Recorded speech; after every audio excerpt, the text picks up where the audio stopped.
ఇల్లాలు స్త్రీమూర్తులు సంతోషంగా ఉంటే లోకం క్షేమంగా ఉంటుందని భావించి మహిళలందరిలో హైందవ చైతన్యం తీసుకురావాలనే దృఢ సంకల్పంతో చేపట్టిన బంగారు వరలక్ష్మి కానుక కార్యక్రమానికి కుల మతాలకు అతీతంగా విశేష స్పందన లభించిందని విశ్వ హిందూ ధర్మ పరిరక్షణ రామసేన అధ్యక్షులు కంబా శ్రీనివాసరావు తెలిపారు.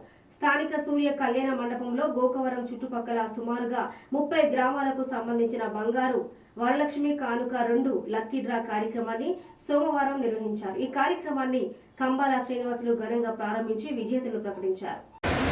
శ్రీ మహాగణాధిపతి నమః. భారత్ మాతా కీ జై. జై శ్రీరామ్.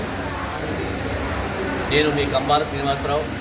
విశ్వ హిందూ ధర్మ పరిరక్షణ రామసేన అనే సంస్థను స్థాపించి గోకవరం అనే గ్రామంలో అనేక విధాలైన ధర్మ కార్యక్రమాలు చేస్తున్నాను.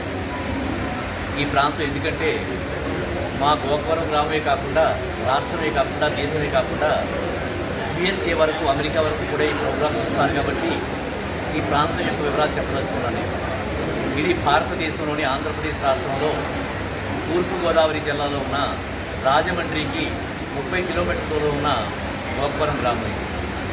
నేను ఈ ధర్మ కార్యక్రమాలు మా ఊరి నుంచి గత 2 సంవత్సరాలుగా చేస్తూ ఇప్పుడు దాదాపుగా 12 రకాలైన విశిష్టమైన ధర్మ కార్యక్రమాలు చేస్తూ అందులో చిన్నపిల్లలు 3 సంవత్సరాల వయసు దగ్గర నుంచి 60 సంవత్సరాలు దాటిన వయోవృద్ధులకు కూడా ఉపయోగపడే అనేక రకాలైన కార్యక్రమాలు చేస్తున్నాను.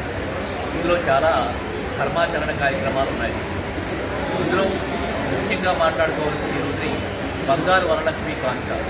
ఇది పోయిన సంవత్సరం మా యొక్క గోకవరం గ్రామంలోని దేవీ చౌక్ ఆలయంలో దాదాపుగా 3000 మంది మహిళలతోటి రిజిస్ట్రేషన్ చేయించుకుని వాళ్లలో డ్రా తీసి 183 మందికి 1 గ్రాము 5,500 రూపాయలు గలగా 5,500 రూపాయలు విలువ గల ఒక్కొక్క బంగారు లక్ష్మి రూపుని పోయిన సంవత్సరం ఇవ్వడం జరిగింది.